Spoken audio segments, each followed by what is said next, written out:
berkutat mengganti yang kertas tadi menjadi yang digital gitu ya. Dan sekarang masih banyak ya, Indonesia masih banyak menggunakan itu ya. Contohnya ya seperti KTP elektronik tapi di fotokopi gitu ya. Jadi modelnya lebih kepada bagaimana mengganti sesuatu yang istilah sebagian orang itu manual ya. Jadi sebenarnya manual itu tidak ada ya. Manual itu ya mungkin yang dimaksud yang sistem yang konvensional gitu ya. Jadi tidak ada sistem manual gitu ya. Kadang kalau tugas akhir itu menulisnya dari manual ya. Manual itu ya lain ya. Kalau kita bicaranya adalah sistem yang existing, yang konvensional, kemudian jadi ini. Jadi tidak ada proses yang tidak ada proses yang dilewati. Jadi semua prosesnya itu hanya mengganti medianya saja ya. Itu makna dari komputerisasi. Kemudian di makna kedua adalah pengembangan dari sistem ini ya, yang basisnya enterprise itu berada di level tengah ya. Level tengah itu orang bilang ya hanya sebagai enabler saja ya, penyambung gitu ya. Jadi sama dengan sistem yang sekarang kita gunakan ya, yang di sistem kita itu ya, seperti sistem informasi akademik gitu ya, atau sistem yang biasa kalian gunakan ya, yaitu basisnya adalah demand ya, kebutuhannya apa, kemudian dibuatkan sistemnya ya, kemudian nanti ada reportnya ya, bisa disajikan untuk pimpinan ya, seperti yang kalian gunakan sekarang di kampus itu banyak menggunakan yang konsep enabler gitu ya, artinya penyambung gitu ya. Jadi kalian input KRS, kemudian kalian bisa berkuliah ya, kemudian nanti dari segi tagihan sampai dengan laporan ya. Jadi itu adalah proses bisnis yang generik yang kemudian dibuatkan sistemnya dan semuanya berjalan dengan baik ya. Itu namanya dalam konsep enterprise itu adalah yang konsep penerapan yang enabler, dan paling ini ya, enabler ini paling bagus di adjust ya. Jadi minimal ya kalau kalian berkutat di satu tempat ya minimal berada di posisi itu ya, yang enabler. Jangan sampai masuk ke tempat yang komputerisasi tadi ya, yang kalian kerja semuanya ya harus bisa service printer, kemudian ada virus dipanggil ya, kemudian ada handphonenya siapa rusak dipanggil ya. Jangan ya, mudah-mudahan tidak berada dalam situasi yang seperti itu. Ya minimal berada yang di dua ya, yang di konsep yang enabler tadi ya. Ya minimal seperti di inilah, di kantor-kantor yang sudah lebih modern gitu ya. Kemudian ada konsep yang lebih ini lagi ya, yang artinya visinya sangat jauh ke depan ya, seperti ya transformation ya. Jadi kondisinya adalah IT itu bertransformasi ya, artinya kita berubah karena IT ya. Jadi enabler itu ya IT mengikuti, jadi kita driven ya. Jadi oke, kita ikut ya, maunya ini, proses bisnis maunya ini ya, IT-nya ikut gitu ya. Jadi saya ingin buat seperti ini ya, kemudian IT-nya membuatkan gitu ya. Itu konsep yang sekarang sering digunakan ya. Tapi kedepannya itu sudah tidak bisa gitu ya. Jadi konsep kedepannya adalah IT driven ya. Jadi modelnya adalah transformasi ya. Contohnya apa ya? Contohnya sudah sangat banyak ya. Mungkin di beberapa kelas saya sering cerita. Kalau di konsep sistem yang basisnya enterprise, itu sistem yang mengkoreksi ya proses bisnis yang sudah ada gitu ya. Jadi ya kok bisa gitu kan, kita kan punya uangnya gitu kan. Kita kan tinggal beli ya, kamu harus ikut kan gitu. Tapi untuk di ke depan ya tidak seperti itu gitu ya.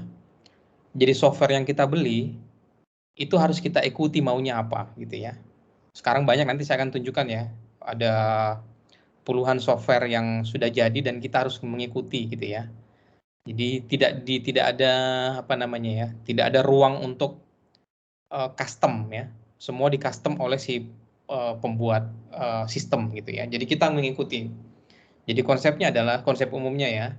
Jadi pala pakar dikumpulkan jadi satu, pakar ekonomi apapun ya, supply chain, Semuanya dikumpulkan jadi satu, kemudian setelah itu mereka merumuskan sebuah aplikasi yang best practice. Ya, jadi basisnya adalah best practice ya. Jadi mereka berkumpul membuat aplikasi best practice yang kemudian dijual kepada perusahaan-perusahaan.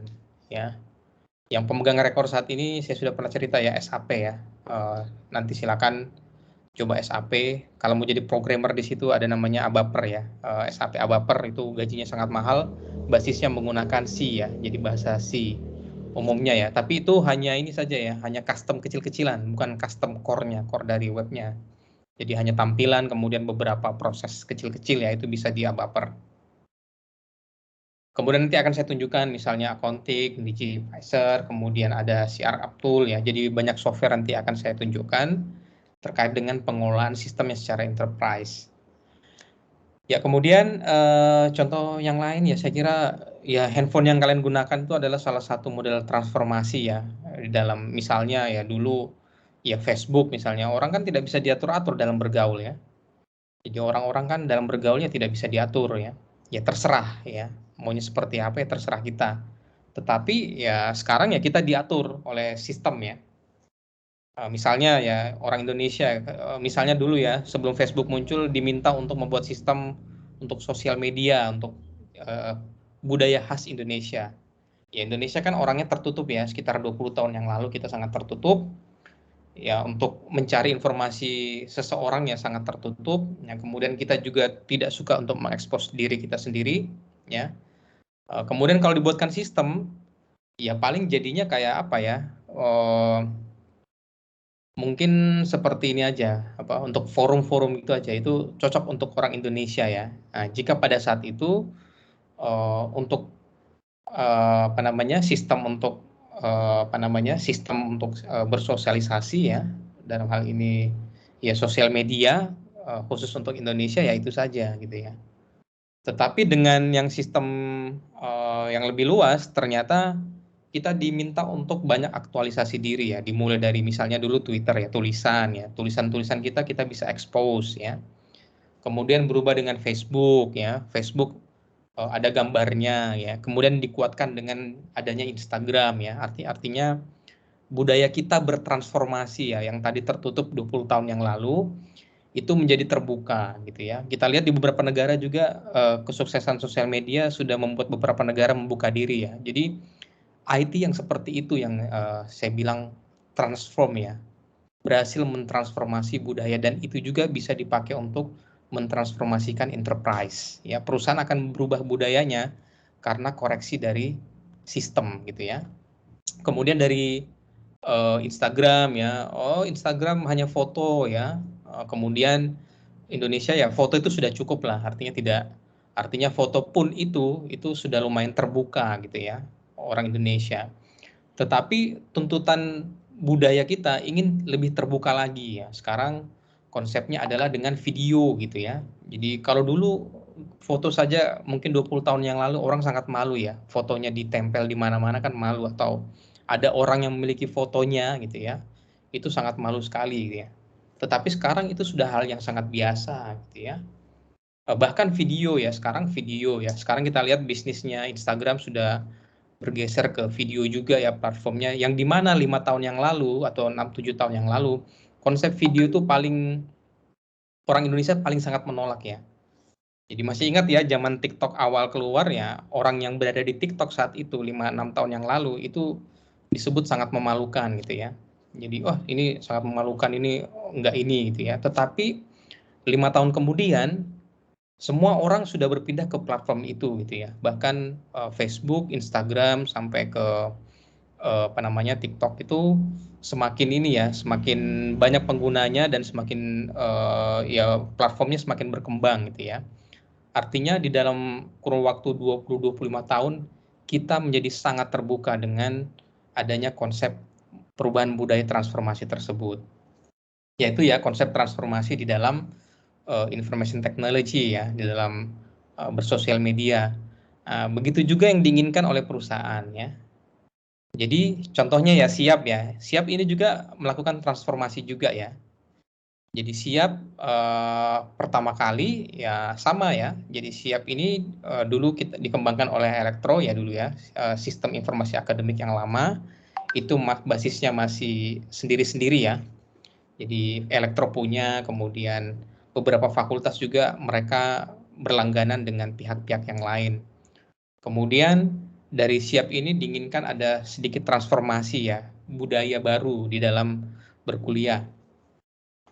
Ya, budaya barunya adalah dengan administrasi ya. Jadi strateginya dengan administrasi yang baik.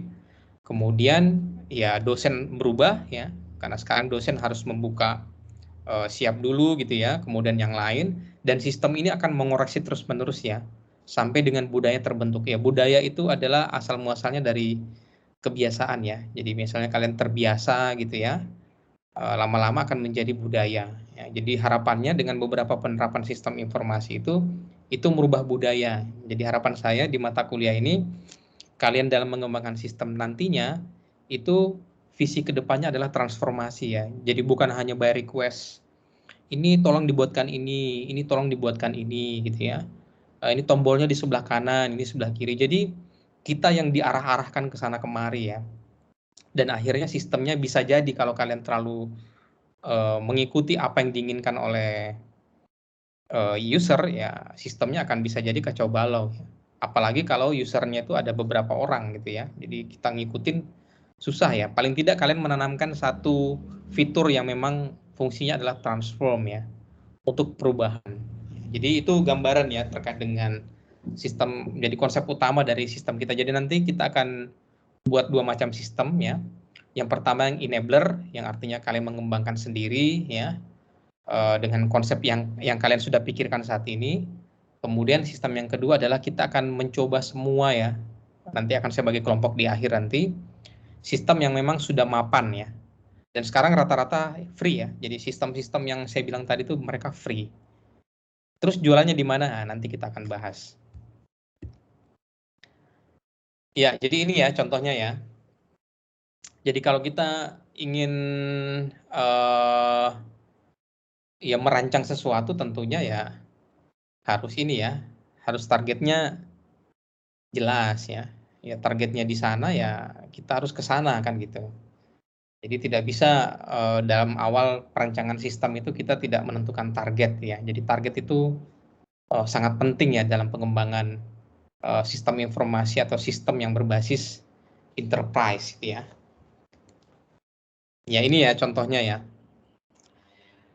Setiap tahun ya kita mengalami namanya ini ya, perkembangan umat manusia itu kita pasti ada evolusi gitu ya. Artinya evolusi yang dia ingin digambarkan di sini adalah bukan kita dulunya monyet, bukan ya. Yang ingin digambarkan adalah bahwa di dalam kita hidup ya ada namanya ya seleksi juga gitu ya. Tapi bukan dalam artian fisik seleksinya ya. Jadi misalnya ya, kita bicara tentang era pandemi ya, karena sekarang orang bilang bahwa generasi dalam revolusi industri itu ya tidak hanya 4, kita sudah sampai ke 5 ya. Kelimanya ini pandemi ya. Jadi ada orang yang sudah mengungkapkan seperti itu ya. Jadi sangat cepat ya. Revolusi industri 4.0, kita bicara IoT dan IT di mana-mana, tiba-tiba pandemi ya. Pandemi akhirnya kalau untuk orang Indonesia itu mendongkrak sampai 70% orang Indonesia itu sudah melek dengan IT ya. Jadi menurut datanya Hotsuite tahun 2021 ya, kita sekarang sudah levelnya adalah di 70% orang Indonesia itu sudah ngerti IT. Dan orang Indonesia itu sudah pertumbuhan smartphone itu sudah 125%. Ya, artinya orang memiliki handphone lebih dari 2, 3 itu sudah biasa gitu ya. Jadi makanya saya agak kurang ini ya, misalnya ada apa-apa, oh ini belum semua orang ini. Jadi kalau kita berpikirkan, kalau kita orang IT ya, itu kita pikirnya adalah ke depan gitu ya. Jadi ya ke depannya semua orang akan terkoneksi. Kalau kita menunggu semua orang terkoneksi, pengembangan kita sebagai orang IT ya, itu kalau malah ada yang tidak punya akses itu ya pikirannya bukan orang IT itu ya, yang lain dari IT gitu ya. Tapi kalau orang IT berpikir bagaimana supaya layanan itu berpikir bagaimana kalau rame kan gitu. Jadi kapasitasnya akan selalu naik, dan mereka bisa mengikuti ke sana. Kalau kita semua memikirkan terlalu jauh ke belakangnya, kita tidak akan ada perkembangan. Kita harus membagi energi ya. Ada yang memikirkan bagaimana supaya koneksi itu bisa merata seluruh Indonesia, dan bagaimana kalau koneksinya menjadi ramai. Artinya apa ya? Kita semuanya bisa belajar ya. Kita semuanya bisa belajar sendiri gitu ya. Sekarang tinggal mau atau tidak. Kemudian ya yang bisa akan semakin kuat, yang tidak bisa ya akan singkir ya. Orang bilang ya, orang yang tidak bisa mengikuti perubahan ya maka dia akan digilas oleh perubahan itu sendiri gitu ya. Jadi budaya perubahan itu memang dalam manajemen perubahan ini sangat penting ya. Sebenarnya mata kuliah ini banyak organizational needs ya. Jadi bagaimana kalian memahami organisasi. Jadi jangan sampai kalian datang ngomongnya skrip ya. Ini skripnya ini bukan itu dulu ya. Yang duluan itu adalah bagaimana menata terkait dengan ini ya, manajemen organisasi di sebuah perusahaan IT. Ya karena bagaimanapun ya, karir kalian ke depannya ya pasti ujungnya akan ke manajemen ya. Nah, jadi programmer ya, sistem analis ya, kemudian jadi bisnis analis, kemudian jadi superintendent, jadi manajer ya. Mulai dari manajer itu sudah mikirnya adalah ini gitu ya, konsepnya sudah manajerial gitu ya. Jadi kalian paling tidak harus paham ya. Jadi kalian mempunyai visi ke depan terkait dengan apa yang kalian buat. Oke, ada yang ingin ditanyakan? Kalau tidak ada, saya yang bertanya ya, sebelum saya lanjutkan.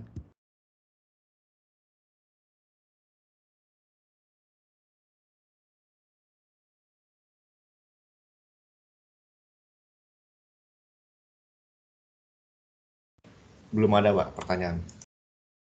Ya, kalau belum, saya akan bertanya ya.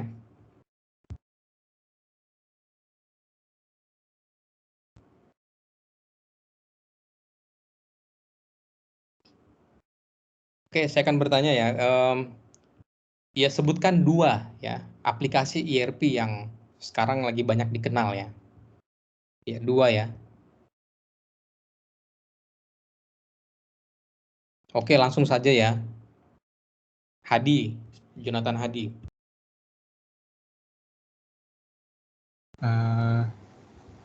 Mungkin Tokopedia kali ya, Pak. Oke, ada yang bilang Tokopedia. Oke, Aaron.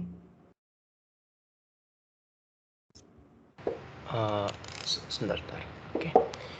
Kalau online shopping berarti ya Shopee mungkin Pak atau Lazada gitu Pak? Oke, satu lagi. Adit.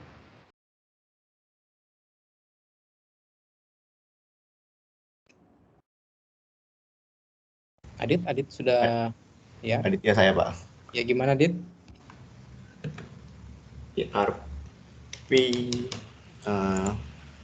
kalau dari contoh ERP tadi selain Tokopedia dan online shopping,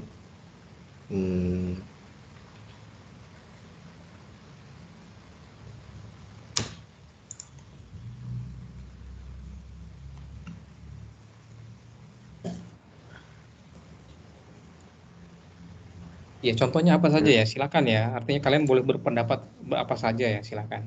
apa AWS mungkin, Pak? Apa AWS? Iya, yang Amazon Web Service, Pak. Oke, yang terakhir coba Lutfia. Siapa ini? Lutfia Barliana.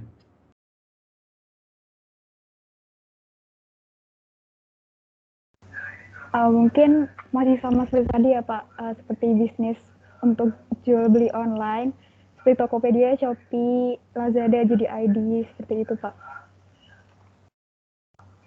Ya oke. Ya jadi kalau untuk aplikasi ERP kan yang kalau ERP yang ini kan ada 2 macam ya. Tadi saya jelaskan ERP yang modelnya adalah dikembangkan oleh owner gitu ya. Dalam hal ini ya Tokopedia mengembangkan sistemnya sendiri gitu ya. Dengan membuat platform yang dia kembangkan sendiri untuk kepentingan bisnisnya kan gitu. Terus yang kedua adalah yang dikembangkan oleh pihak ketiga ya. Jadi pihak ketiga itu dalam rangka supaya ya dia tinggal pakai dan dia yakin ketika aplikasinya dipakai, ya dia akan menuju kesuksesan. Ya, itu yang ditawari oleh SAP ya. Nah, salah satunya kan SAP. Nah, saya akan tunjukkan sedikit ya beberapa aplikasi yang artinya aplikasi ini bisa jadi kalian jadi tempat untuk belajar ya. Belajar, oh minimal ada fitur ini, fitur ini, fitur ini gitu ya.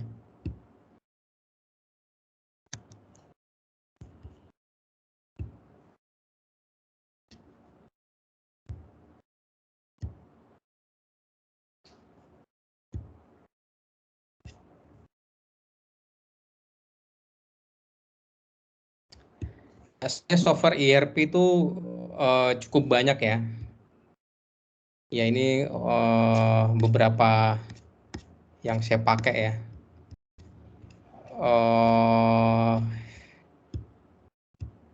Ya ERP itu ada di ini ya.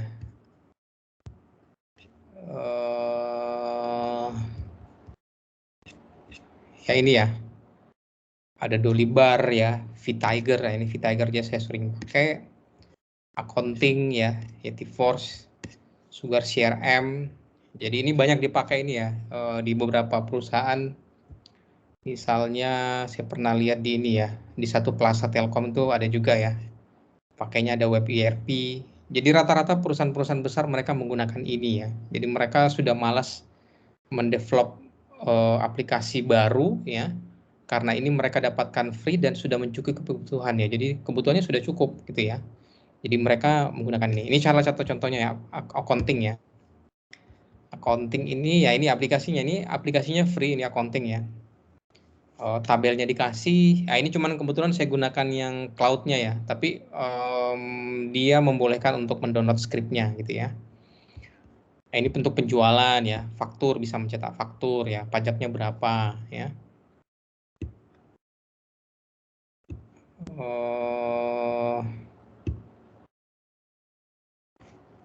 Ini login terus ya. Ini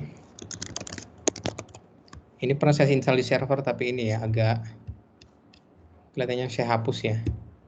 Nah ini yang cloud-nya ya. Jadi di sini kita bisa buat ini ya, buat pendapatan ya. Jadi kita bisa isi ya, deposit ya, perbankan sampai dengan laporan ya lengkap ya. Nah terus pertanyaannya jualannya di mana gitu ya. Nah jualannya di sini ya. Jadi konsep-konsep ERP yang dijual yang tadi saya jelaskan tadi itu free ya. Untuk penggunaan yang sifatnya basic ya. Nah, terus mereka jualannya di mana ya? Jualannya di sini. Mereka buat ekosistem ya. Ya samalah seperti ini ya. Sama seperti jadi konsep sekarang itu sama seperti ini Android ya. Jadi buat wadahnya dulu ya. Jadi Android kan membuat ekosistem. Jadi Android dirilis gratis. Kemudian setelah itu akan banyak pengembang yang datang. Kemudian pengguna juga sudah mulai nyaman. Akhirnya berkembang satu ekosistem ya. Akhirnya sekarang yang sekarang kita pakai ya. Jadi platformnya free ya. Kita tidak diminta bayar platform. Yang kita bayar adalah beberapa aplikasi yang memang ya berbayar kan gitu. Jadi konsep kerjanya sekarang seperti itu ya. Ini juga mereka membawa ke ERP-nya gitu ya. Jadi ERP mereka buat free. Kemudian untuk beberapa yang sifatnya krusial seperti ini ya, inventory ini penting ya. Artinya kalau penjualan pembelian kalau untuk sekelas industri kecil menengah ya cukup, tetapi kalau sudah sampai yang lebih besar ya dia butuh untuk inventory ya. Nah, ini inventory mereka sudah siapkan ya dan beberapa fitur-fitur yang lain. Jadi ini yang kita bayar gitu ya. Jadi sekarang konsepnya seperti itu ya untuk ini. Yang lainnya juga sama, saya juga senang menggunakan VTiger ya. Kemudian beberapa lagi yang lain gitu ya. Kenapa mereka suka ya karena lebih murah ya, bagi perusahaan kan yang penting murah dan bagus dan sistem mereka bersedia untuk berubah demi aplikasi ini gitu ya. Jadi sekarang orang ya mau saja berubah, tapi kalau saya berubah sukses enggak? Sukses. Oke, saya berubah gitu ya. Kalau di sini SAP enggak ada ya, SAP soalnya mahal ya. Ini implementasinya SAP itu mencapai miliaran rupiah. Ya itu ya terkait dengan ini, nanti ini kita akan kupas tuntas nanti ya, dari database-nya bagaimana, kemudian bagaimana relasinya, bagaimana UML-nya. Ini kan kita bisa lihat semuanya. Ya itu ya sedikit gambaran terkait dengan apa yang akan kita pelajari.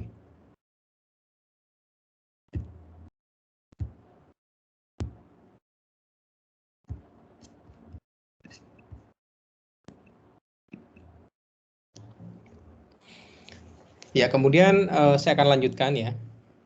Jadi sebenarnya apa yang baru di dalam konsep ya enterprise gitu ya. Dalam konsep enterprise dalam beberapa tahun ini di mana perangkat mobile itu sudah berkembang ya. Jadi kita harus bisa emerging dengan mobile digital platform ya. Kalian lihat sekarang ya, untuk wadah-wadah investasi semua dibawa ke mobile ya. Bahkan sekarang untuk kalau kalian mengamati trading ya, untuk orang trading sekarang ya semuanya mobile gitu ya. Jadi yang ditonjolkan tuh bahwa ya kita bisa kapan saja dan di mana saja bisa menjadi trader gitu. Aplikasinya gampang, kemudian syaratnya juga mudah gitu ya. Karena memang perkembangannya aplikasi ya menuju ke mobile digital platform gitu ya. Jadi itu yang baru ya ERP dalam beberapa tahun ini. Aplikasi-aplikasi yang saya ceritakan tadi juga menyiapkan, ada push up-nya gitu ya, ada penjualan, ada pembelian, mereka akan notifikasi gitu ya. Jadi ini paling penting sekarang, bagaimana konsep bisnis yang tadi itu bisa digunakan secara mobile gitu ya. Kemudian sekarang eranya adalah big data ya. Jadi bagaimana big data ya. Jadi big data itu bukan database besar ya, bukan ya. Big data itu adalah data ya. Kan sudah ini ya, sudah belajar tentang big data ya. Ada volatil ya, ada syarat-syaratnya ya. Kemudian volumenya ya. Kemudian beberapa aspek yang lain dalam big data. Oh ya, ini sudah ambil big data belum? Ini ada yang tahu belum big data itu terdiri dari apa? Kalau sudah ambil mata kuliahnya harusnya hafal ini.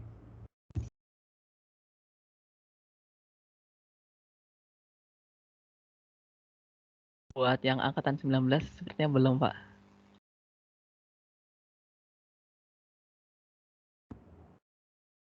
Oke, big data ada yang ini ya kan kemarin sudah diceritakan ya, big data itu terdiri dari apa-apa kan gitu kan.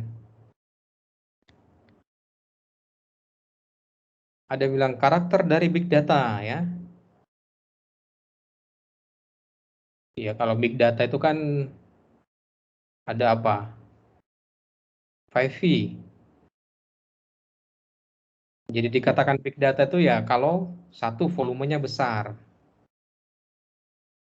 Besar, sangat besar ya, volume ya. Jadi kalau bilang big data itu ya orang bilang ya 5V ya. 5V. Volume ya, volumenya besar gitu ya, bahkan sangat besar. Ya big data disimpan di mana ya? Semua yang ada di internet itu ya masuk dalam big data ya. Kemudian dia memiliki velocity ya. Jadi dia cepat ya. Jadi memiliki kecepatan ya. Jadi dia memiliki aliran data dan sangat cepat dan datanya real time ya. Jadi itu big data karakteristik keduanya. Nah, kemudian yang ketiga ini yang tidak dimiliki oleh database ya. Variety ya. Jadi formatnya kalau big data itu macam-macam, bukan sudah normalisasi ya. Jadi kalau ada database kemudian sudah rapi, kemudian jumlahnya besar ya itu bukan big data gitu ya. Big data itu ya formatnya beda-beda macam-macam dari video, gambar, data ya, teks dan yang lain itu gabung jadi satu ya. Jadi dia sangat bervariasi ya. Mulai dari terstruktur seperti database maupun yang tidak terstruktur ya. Jadi dari berbagai sumber ya. Jadi itu yang tantangan utama dari big data ya. Jadi datanya field-nya beda-beda ya, kemudian sumbernya beda-beda juga, bentuknya juga beda-beda gitu ya. Kemudian ya masalah validitas ya atau veracity ya, masalah dia ini valid nggak datanya nih, atau validnya jangan-jangan data ini data factory ya, artinya dia di fabrication ya, dibuat gitu ya. Jadi tidak bisa dipercaya gitu ya. Jadi itu harus ada itu juga. Jadi bagaimana meyakinkan data tersebut tidak ini valid ya, artinya bisa diandalkan dan bisa dipercaya. Nah, kemudian dikatakan big data ya kalau dia ada value-nya gitu ya. Jadi ternyata datanya setelah dilakukan data cleansing dan yang lain-lain, akhirnya ketemu bahwa datanya itu bisa menghasilkan sesuatu gitu ya, bisa menghasilkan informasi baru gitu ya. Itu baru namanya big data. Ya, dan itu tantangan juga di dalam ERP ya. Jadi bagaimana situasi yang sangat ubiquity, yang sangat beragam ini gitu ya, kita lihat ya situasi sangat ya cukup beragam gitu ya. Kemudian kita bisa menghasilkan keputusan tertentu gitu ya. Jadi kalau dulu ERP di tahun-tahun awal ya tidak ada big data gitu ya, dan tidak ada emerging data platform ya, belum gitu ya. Kemudian yang baru juga adalah ya cloud computing tentunya gitu ya. Ya kalau cloud computing ini ya eranya ya sekarang ini ya. Ini dicetuskan ya, cloud computing sudah lama ya, cuman lebih dibagi itu tahun 2009 ya. 2009 sampai 2011 dari dokumennya NIST ya, National Institute of Information Technology-nya Amerika ya, Neil and Grace. Di sini mengemukakan bahwa ya sekarang ya cloud computing itu dibagi dalam beberapa bagian kan gitu. Yang mau dijual yang mana dulu, ya karakteristiknya gitu ya. Ada yang dijual platformnya, ada yang dijual softwarenya, ada yang dijual infrastrukturnya ya. Pilih yang mana karena masing-masing dari tiga itu ya harganya beda-beda ya. Kalau hanya kuat untuk di softwarenya saja, artinya kita membeli layanan softwarenya, yang tadi ya seperti accounting yang saya gunakan tadi itu ya, itu sudah bagian software as a service ya, artinya softwarenya gitu ya. Kemudian bisa juga dia platform as a service karena dia menyiapkan vendor untuk memberikan kontribusi pada softwarenya gitu ya. Sama juga Android gitu ya, Android kan menyiapkan platformnya, kemudian rame-rame mengisi di sana. Atau kita seperti tadi disebutkan oleh teman Anda menggunakan AWS ya, AWS ya, itu untuk server ya, elastik ya. Jadi modelnya ya sudah yang saya siapkan ya infrastruktur, tidak perlu menanggung listrik ya, tidak perlu menanggung serangan ya, pokoknya saya yang tanggung jawab gitu ya. Nah, makin ke atas makin mahal gitu ya, tinggal pilih yang mana. Jadi inilah yang menjadi tantangan ERP saat ini ya, atau sistem berbasis enterprise. Ya bisa jadi 5 tahun lagi nanti berubah ya. Artinya ya yang sekarang ini ya harus bisa emerging mobile data platform, harus bisa terkoneksi atau memasukkan adaptasi big data. Kemudian ya dalam implementasinya pasti ya kita harus memanfaatkan cloud, ataupun kalau memang private ya private cloud ya silakan. Kan tentunya kan kalau kita bicara ERP kan cabangnya banyak ya. Jadi bisa di kantor Jakarta, kemudian punya cabang di daerah. Itu basisnya kita akan menggunakan private cloud ya. Jadi mendistribusikan basisnya internet tapi dilewatkan lewat tunnel tertentu ya melalui VPN. Ya itu ya terkait dengan perkembangan ERP di masa depan. Ya, sebelumnya kita lihat dulu ya beberapa ya perubahan-perubahan teknologi lah yang sudah ada ya. Ya ini saya ambil dari Neil and Grace juga ya. Jadi beberapa paper yang terkait dengan ini ya, digital transformation ya. Jadi sebenarnya teknologi bisa saja berganti ya. Jadi kayak cloud computing itu ya kita bisa melakukan beberapa model ini ya, inovasi ya. Ya ini saya jelaskan tadi ada SaaS, Software as a Service, ada PaaS, Platform as a Service, ada IaaS, Infrastructure as a Service ya. Jadi ya jangan lagi ini ya. Jadi kenapa sistem berbasis desktop itu sudah mulai ditinggalkan ya karena ya masalah konektivitas. Tapi masih ada yang menggunakannya. Kalau kalian artinya ini kita berbicara tentang teknologi enterprise yang ini ya, yang canggih ya. Apakah ada yang tidak canggih dan bisa diterapkan? Ya ada gitu ya. Ya contohnya apa ya? Contohnya ya itu tadi. Kayak Indomaret dulu ya, zaman awal. Dia kan kalau ini pada sering belanja di Indomaret kan. Indomaret itu dalam mengkoreksi harga itu mereka pakai apa? Ada yang tahu enggak? Artinya mereka ya dalam mengelola beberapa toko ya, kemudian harganya itu ya bisa ini ya, mereka menggunakan apa? Apakah menggunakan internet atau menggunakan apa gitu? Ada yang tahu enggak yang sering belanja di minimarket ini.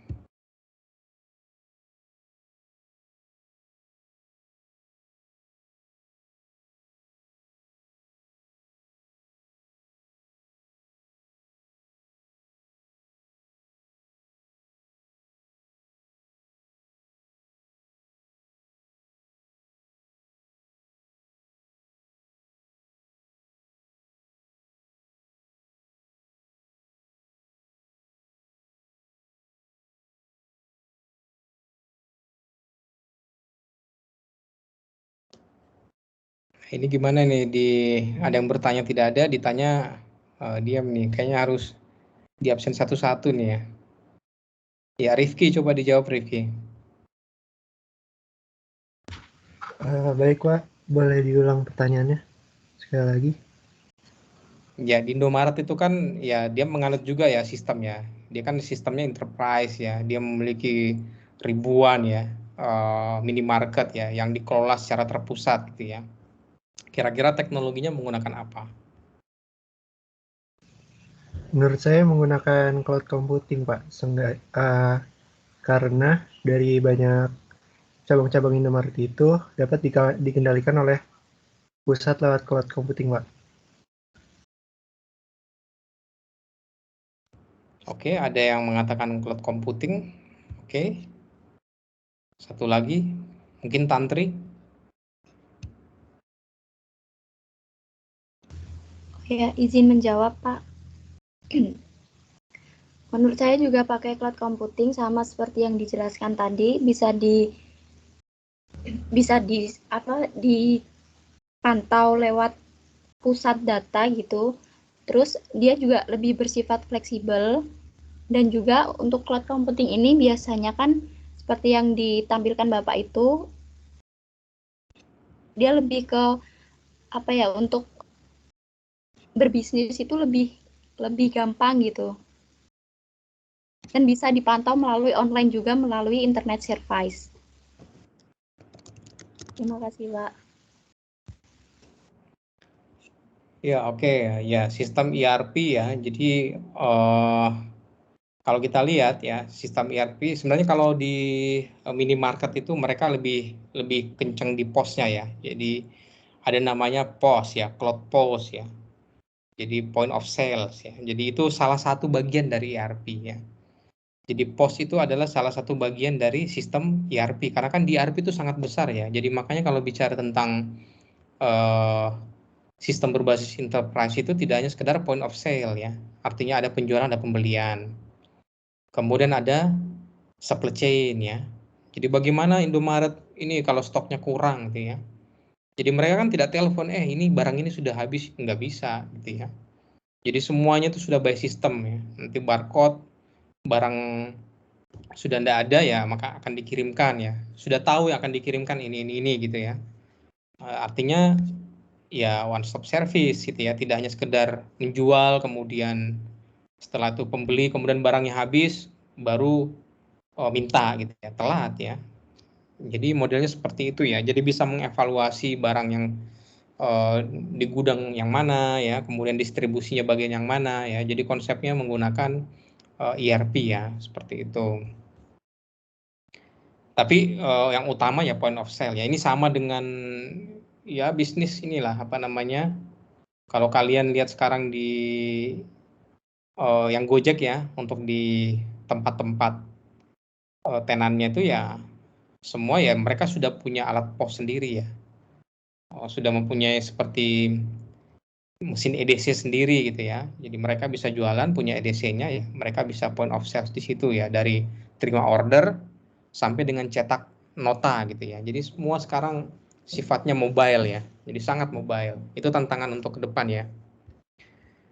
Ya big data ya tadi saya sudah ceritakan ya, volume besar dengan web traffic yang lumayan tinggi ya. Kemudian dengan sosial media kita bisa survei pelanggan sekarang itu menginginkan apa gitu ya, kita bisa survei semuanya.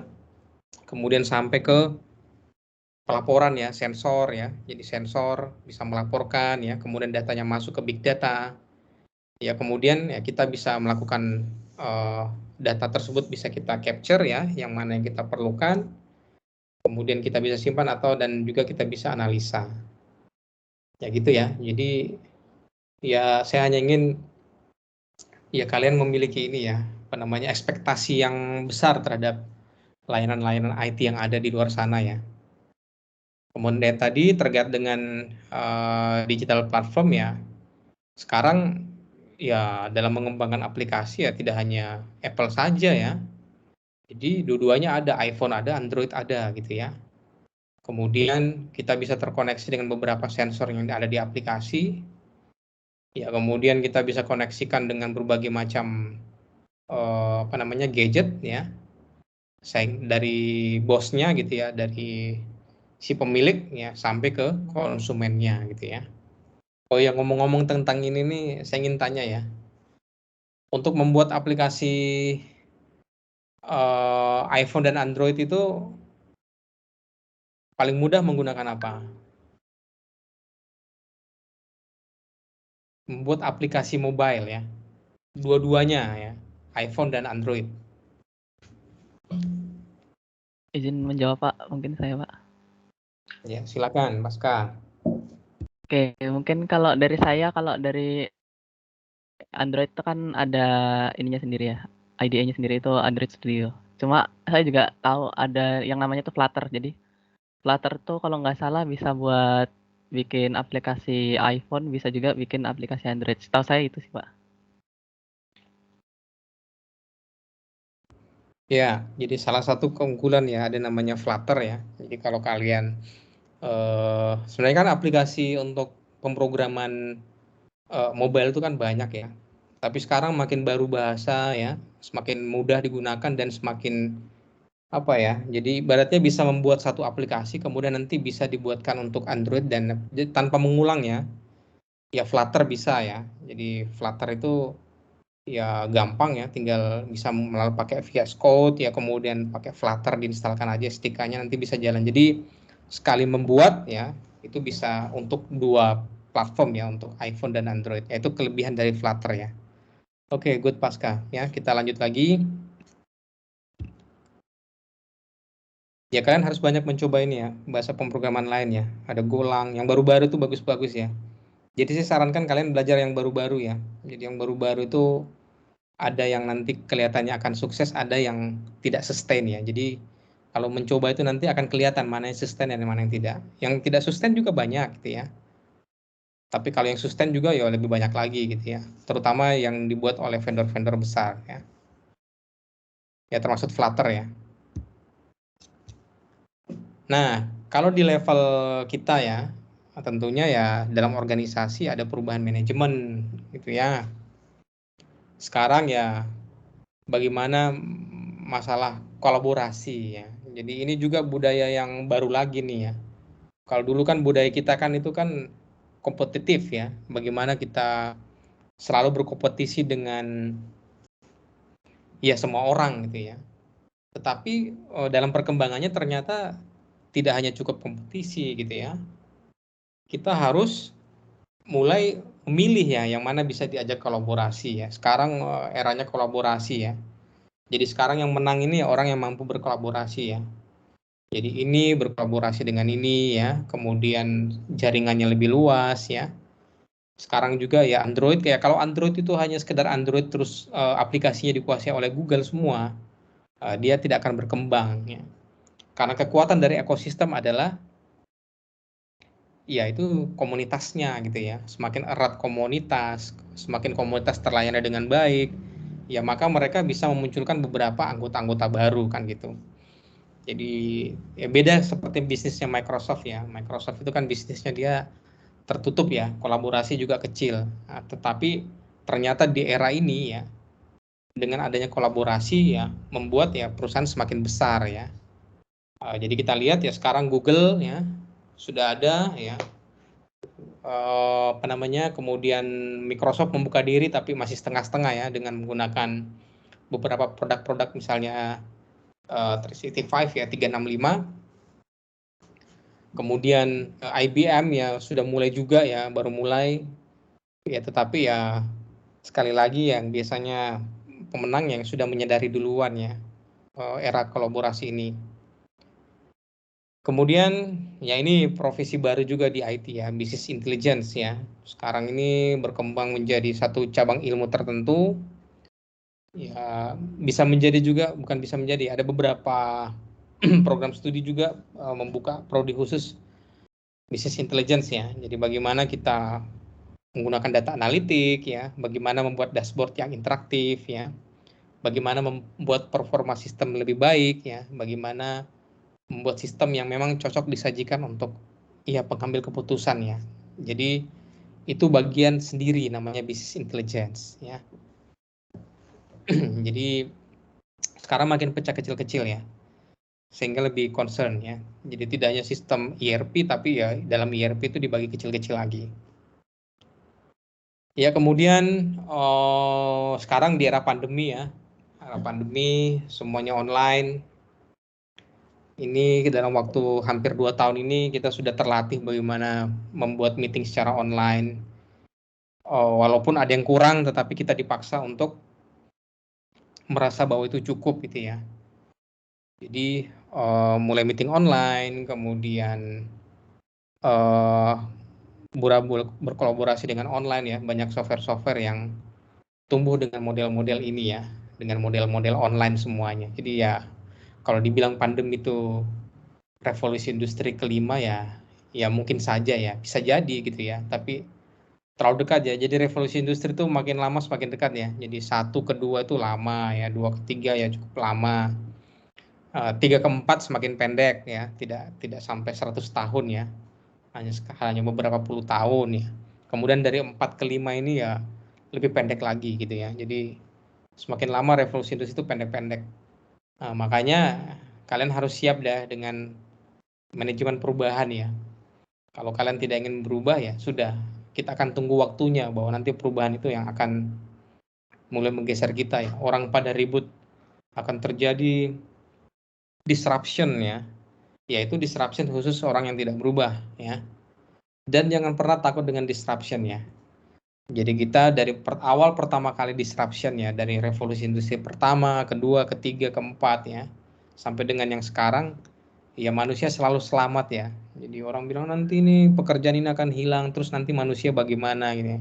Jadi ya kita tidak perlu khawatir ya, kita sudah beberapa kali disruption, kita selalu selamat manusia gitu ya. Jadi yang kita khawatirkan adalah kalau kita bukan bagian dari perubahan itu ya, itu yang jadi masalah gitu ya. Kalau kita yang digilas ya ceritanya ya kalian akan berubah setelah digilas kan gitu. Tapi kalau kalian bagian dari perubahan ya itu lebih baik kan gitu. Ya oke, silakan ada yang ditanyakan ya. Ini saya ngomong terus ya. Kalau online tidak cocok sebenarnya, saya cocoknya diskusi ya. Silakan kalau ada yang ingin ditanyakan atau didiskusikan.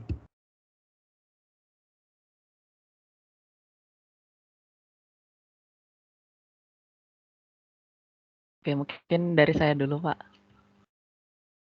Oke, silakan. Untuk kuliah ini, sistem berbasis enterprise ini nanti kita ada kayak pakai suatu aplikasi gitu nggak, Pak? Kalau nggak salah kan di RPS itu pakainya Odoo. Apakah nanti ada kita otak-atik aplikasi, ya pokoknya coba-coba aplikasi gitu Kak, Pak? Apa dari teori aja gini, Pak? Ya kalau aplikasi pasti ya. Karena aplikasi kalian harus menguasai tadi ya software-software yang saya lihat dan model-model pengembangan yang banyak sekarang platform-platform yang digunakan ya. Ada modelnya Start ya, Start Basic ya, misalnya Odoo gitu ya, atau apapun ya, banyak aplikasi-aplikasi ya, itu kita akan coba-coba ya. Tapi itu kan yang model-model mudah gitu ya. Tetapi saya juga menginginkan kalian merancang dari awal gitu ya. Jadi mulai dari awal ya, merancang, yang menggambar, membuat UML dan sebagainya. Nanti silakan ya menggunakan aplikasi-aplikasi yang tadi saya sudah lihatkan sebagian. Ya di tempat saya juga itu ada Odoo juga ya. Sebenarnya Odoo itu hanya bagian kecil ya. Sebenarnya banyak lagi yang lain ya. Itu akan kita kulik nantinya ya. Gitu ya. Oke, baik, Pak. Makasih, Pak. Oke, ada lagi? Izin bertanya, Pak. Saya izin. Oke, silakan. Ini ada 2 ya. Oke, silakan yang duluan. Oke Pak, saya mau nanya Pak, untuk Siap ini tuh dia pakai cloud atau server sendiri atau aplikasi ERP lainnya Pak? Ya, untuk aplikasi apa? Siap Undip Oh, ini. siap. Ya. Ya, ini ada pertanyaan terkait dengan Siap ya. Ya, Siap ini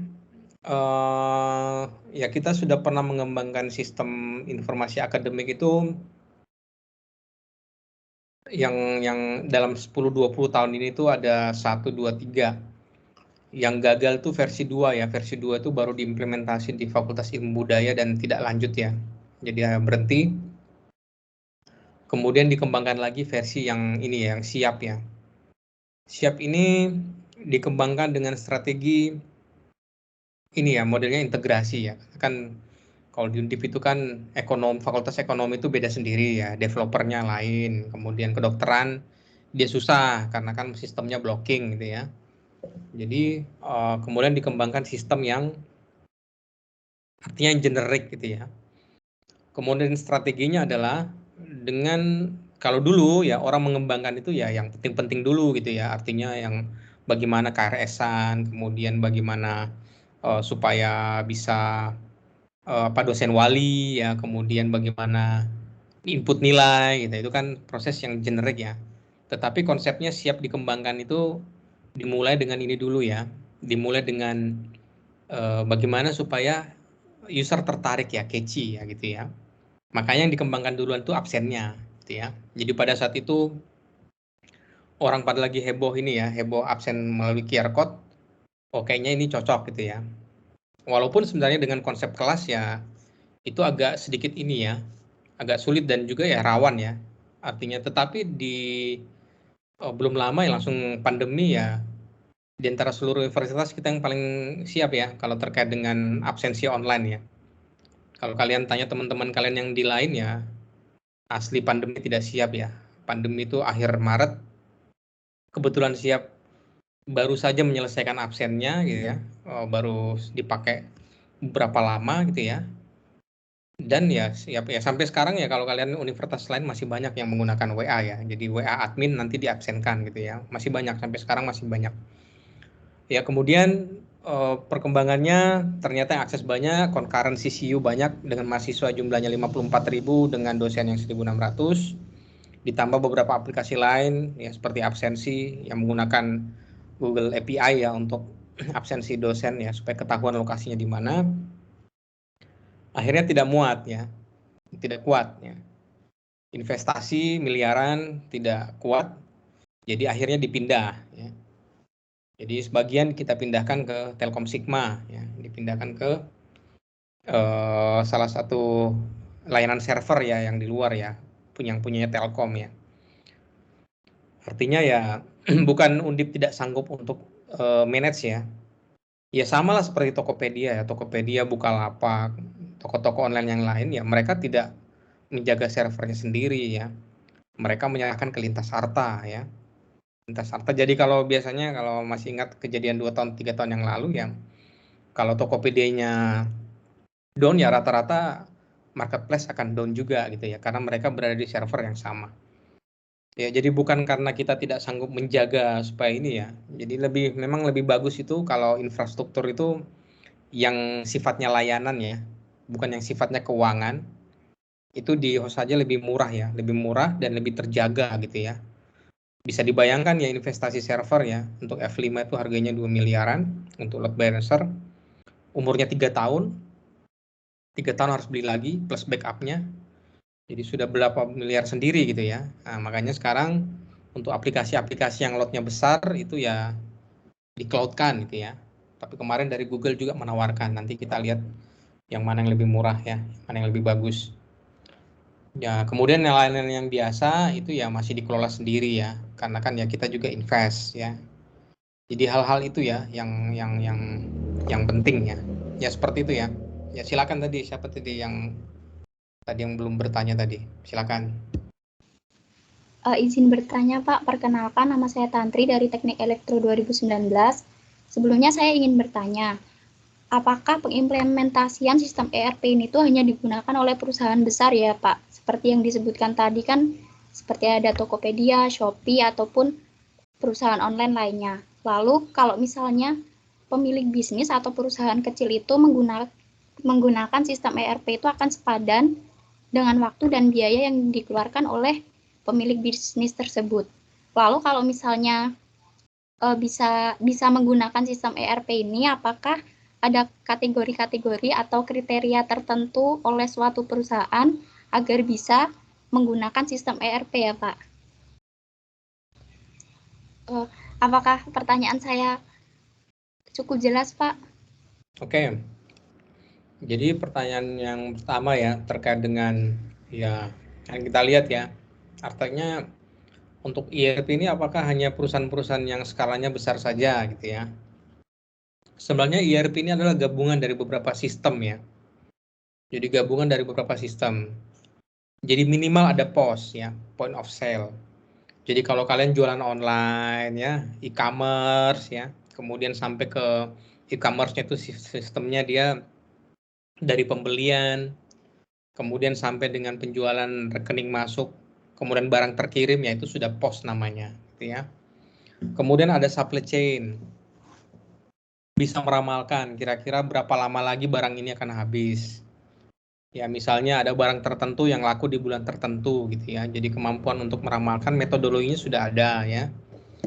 Nah, kemudian artinya kalau ditanya apakah hanya perusahaan besar ya tidak juga gitu ya. Karena seluruh usaha apapun ya itu pasti memiliki ini ya. Bagaimana caranya melakukan ya manage ya, bagaimana enterprise resource planning, bagaimana mengkonsep bagaimana membuat sistem ini bisa berjalan ya. Jadi tidak hanya sekedar size-nya berapa ya, misalnya ya karyawannya cuma 2 gitu ya. Berarti ya kalau memang hanya jualan online ya POS saja ya, point of sale saja, dan itu merupakan salah satu fitur dari ERP ya, enterprise resource planning ya. Ya kemudian tentu terkait dengan fitur-fiturnya ya, fitur-fiturnya yang saya bilang tadi ya. Yang fitur yang kita butuhkan apa, tetapi tantangannya adalah integrasi ya. Jadi jangan sampai pernah mengkonsep satu ERP yang tidak terintegrasi gitu ya. Yang tidak, artinya ya sistem ini dashboardnya beda, sistem itu dashboardnya beda. Kalau kita ingin informasi dari 2 dashboard itu ya kita akan ambil sendiri terus kita kalkulasi sendiri. Jadi tergantung ya, yang fitur yang mau dikembangkan itu yang bagian yang mana. Ya kalau tadi menggunakan apa namanya, tadi siapa, Prabu ya, menggunakan apa tadi, Odoo ya. Ya Odoo itu ya salah satu ini ya, aplikasi juga untuk aplikasi ERP sama gitu ya. Tapi sekarang dia lebih berkembang karena ya tadi saya bilang, karena dia model konsepnya juga ya community ya, komunitas ya. Jadi dalamnya ada apa namanya, customer relationship management ya, bagaimana memanage customer ya. Yang dulu di aplikasi yang lama-lama itu tidak perlu manage customer ya, customer ya setelah beli ya sudah gitu ya. Tapi perlu. Ada e-commerce ya, macam-macam, ada penjualan pembelian, tagihan, inventory ya. Dan ini macam-macam ya. Namanya juga enterprise resource planning ya, semua kebutuhan enterprise ya harus ada dalamnya. Artinya kalau kalian mengembangkan sendiri, kalian akan mengembangkan satu sistem yang sangat besar. Ya inventory, apalagi ya pergudangan ya, kemudian keuangannya bagaimana, manufakturnya ya, kemudian sampai ke manajemen proyeknya ya, jadi macam-macam. Jadi kalau untuk yang tadi untuk Odoo itu ya masih ada yang versi komunitasnya ya, tapi ya lumayan ya untuk community-nya itu, mereka modul-modulnya sudah lumayan banyak ya. Ada sekitar ya kurang lebih 30-an ya modul utama ya di Odoo. Nah, karena dia dikembangkan dengan berbagai developer ya, sekarang modul-modulnya tuh ya sudah hampir puluhan ribu ya. Mungkin sekarang sudah hampir 20.000 ya modul-modulnya gitu ya. Jadi sekarang itu modelnya sistem ya. Itu kita agak sedikit berpindah ya. Makanya saya bilang quantum programming masa depan tuh kita mungkin hampir tidak lagi coding gitu ya. Ya karena ya berkembang aplikasi-aplikasi yang modelnya moduler, ya, yang dikembangkan beberapa software, dan kita nanti ada orang yang cukup bisa untuk bagaimana mengatur modul utama dan kemudian beberapa modul-modul yang lain kan gitu. Bahkan sekarang untuk Odoo itu sudah sampai ini ya, bisa untuk model menanamkan sensor, jadi dashboard sensor ya. Jadi ya, tapi kalau untuk tugas harian nggak boleh ya pakai Odoo ya. Jadi Odoo ini ya aplikasi lah, aplikasi ya, ERP yang ya cukup lengkap, yang komunitasnya lumayan besar ya. Itu ya, intinya ERP itu kumpulan beberapa ini ya, himpunan beberapa aplikasi yang kita integrasikan jadi satu. Dan dia lengkap ya, seperti itu. Oke, ada pertanyaan terlewat siapa tadi? Tantri? Baik, terima kasih Pak. Tapi ada yang kurang terjawab. Tadi kalau misalnya ada pemilik bisnis atau perusahaan kecil menggunakan sistem ERP ini, apakah sepadan dengan waktu dan biaya yang telah dikeluarkan ya Pak? Beserta alasannya mungkin Pak. Terima kasih Pak. Oke, kalau sepadan saya kira sepadan ya, karena ya bisa dibayangkan ya. Ini aja lah orang jualan online ya. Misalnya dia request per hari ada 100. Ya bagaimana dia menangani 100 orang itu? Kalau memang dia sudah terbiasa misalnya menangani 100 konsumen, cuman sekedar kirim balik lagi, itu kan akan menimbulkan budaya gitu ya. Tapi tidak akan bisa naik lagi ya. Artinya dia akan berkutat dari itu saja. Apakah pernah memikirkan kebiasaan pelanggan yang repeat order? Ya kurang terperhatikan ya, jumlahnya requestnya hanya 100 200 ya, dia kan tidak mampu mengingat lagi gitu ya dengan kondisi jadi bagaimana supaya bisa ibaratnya membuat konsumen itu ya ibaratnya lebih ini ya, bisa melakukan repeat order lagi ya kita harus merawat ya, pakainya apa ya, customer itu tadi CRM ya, customer relationship management ya, CRM.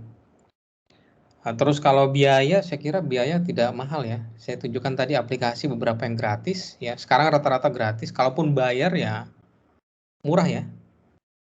Kalau dia mau instalkan misalnya Odoo, atau kalau Odoo ya basisnya cloud ya, atau menginstalkan accounting atau Vitipager ya, aplikasinya gratis, beli domain ya paling 120.000 plus hostingnya 120.000, ya paling sekitar 300-400.000 setahun ya.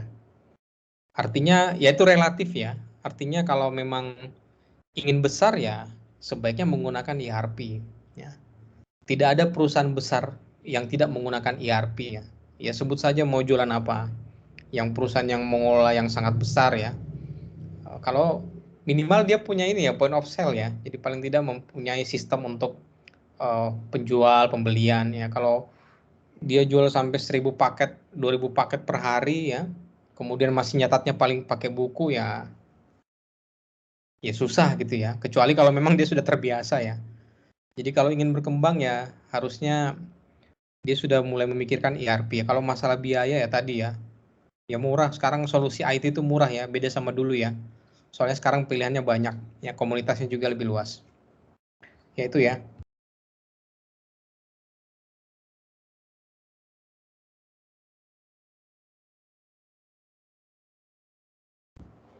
Oke, ada lagi yang lain?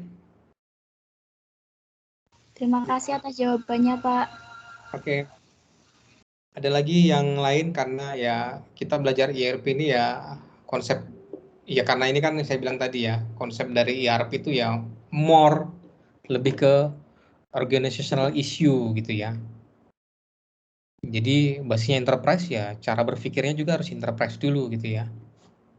Nanti setelah itu ya kalian harus bisa mengembangkan ya beberapa aplikasi POS, tagihan ya, belajar database lagi gitu ya.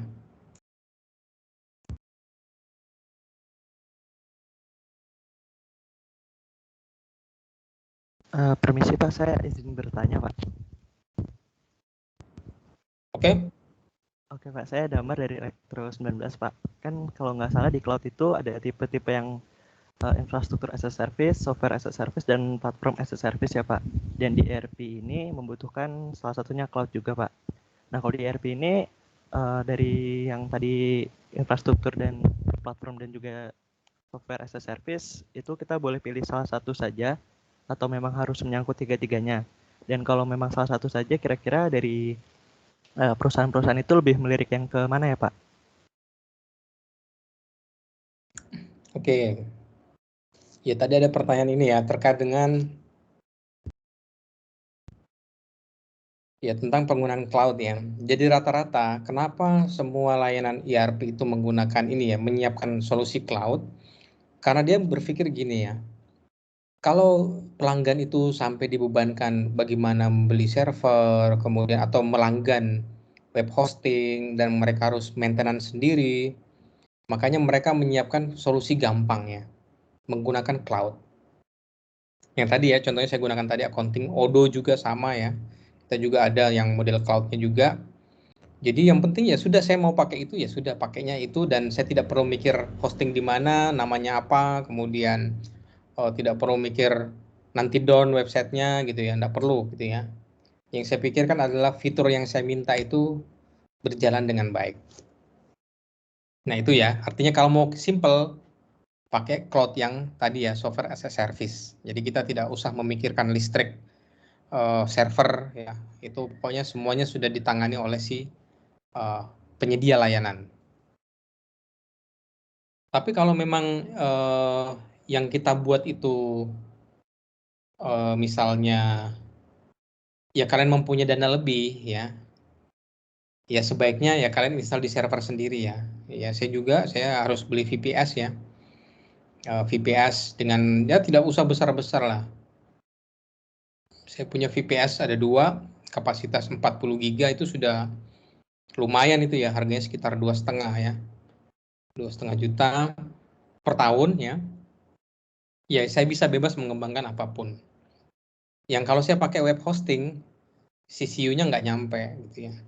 Jadi hosting itu dia kekurangannya ini ya. Jadi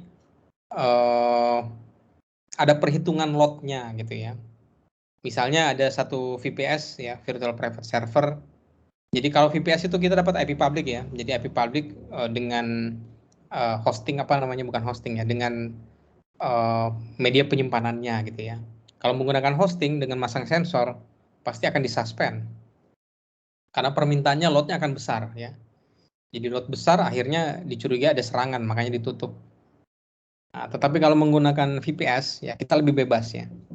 Jadi apa namanya, kalau VPS berarti dia pakainya ini ya, infrastructure as a service ya. Jadi saya menyewa, sudah diinstalkan sistem operasinya, listrik ditanggung sana, pendingin. Jadi saya menginvestasikan infrastruktur di sana ya. Jadi saya bisa instalkan sistem operasinya CentOS ya. Yang satunya saya instalkan Ubuntu server. Kemudian saya kelola sendiri, kemudian saya menginstal aplikasi di atasnya. Yaitu kalau mempunyai ini ya, sekali lagi kalau mempunyai dana lebih atau mempunyai karyawan yang memang menangani tentang itu. Tapi pokoknya kalau kita nggak punya karyawan, kita nggak perlu ini, tetapi pengen menggunakan ERP ya, silakan ya menggunakan layanan cloud ya, yang akan kita bayar, ada bayarnya per bulan, ada bayarnya per tahun ya, ya macam-macam ya, tergantung kalian menggunakan yang mana. Artinya solusi cloud itu sekarang itu bukan macam gengsi-gengsian lagi ya, misalnya wah nanti pakai cloud gini gitu ya, bukan itu lagi. Sekarang itu ya alat itu bisa enggak membantu misalnya meningkatkan penjualan atau membantu membuatkan pelaporan ya, yang lain-lain itu ya nanti gitu ya. Ya secara umum seperti itu ya untuk konsep milih yang mana gitu ya.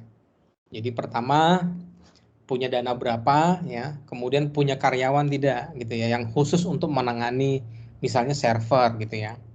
Kalau tidak punya resource yang sebesar itu ya silakan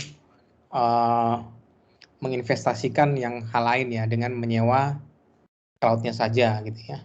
Menyewa apa namanya? Ya contohnya di Undip lah, artinya daripada kita pengadaan terus tiap 3 tahun, kemudian merekrut karyawan yang kita harus ibaratnya harus kita danai sampai pensiun, padahal aset berupa manusia itu kan performanya tidak bisa sama terus ya, pasti akan menurun gitu ya.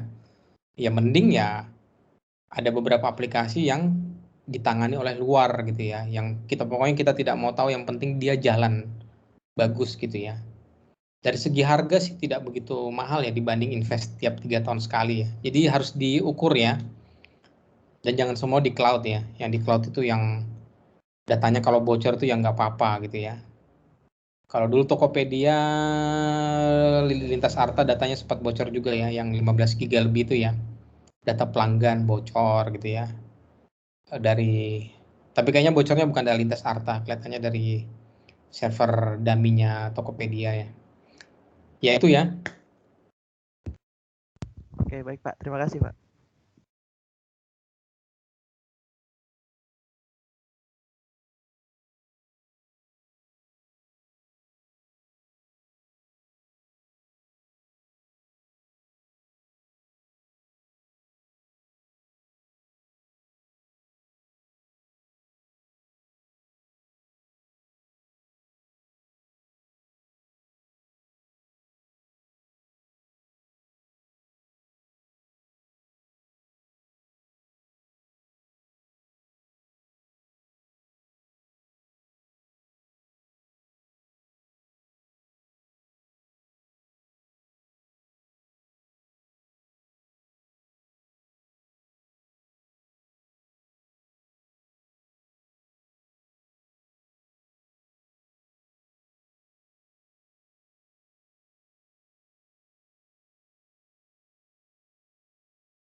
Ya, kalau tidak ada, saya berikan ini saja ya, tugas saja ya, terkait dengan ERP. Saya ingin kalian membedah salah satu software yang paling mahal ya. Saya ingin kalian mempunyai wawasan terkait dengan software itu, karena software itu best practice ya. Ya, namanya SAP ya. Jadi saya ingin kalian mencari ya informasi tentang aplikasi itu ya. Itu kan modul-modulnya banyak itu. Jadi aspek penilaiannya adalah makin banyak modul yang kalian dapatkan, artinya informasinya, ya nilainya akan semakin baik. Ya. Jadi SAP ya, SAP software ya, software SAP. Nanti silakan digali ya. Oke, saya kira itu ya untuk pertemuan kita kali ini. Ya, sisanya dilanjut dengan mencari tentang SAP, mekanisme pengumpulannya nanti ya saya akan sampaikan ya. Soalnya saya belum lihat ini kulonnya ada beberapa yang belum migrate ya. Oke, saya kira cukup untuk hari ini. Terima kasih atas kehadirannya. Ya, ini cukup banyak ya, ada 29. Saya ucapkan terima kasih. Selamat siang. Wassalamualaikum warahmatullahi wabarakatuh. Waalaikumsalam warahmatullahi wabarakatuh. Waalaikumsalam warahmatullahi wabarakatuh. Terima kasih, Terima kasih Pak. Oke, baik, kita live dulu semuanya ya. Saya end meeting. Oke, terima kasih.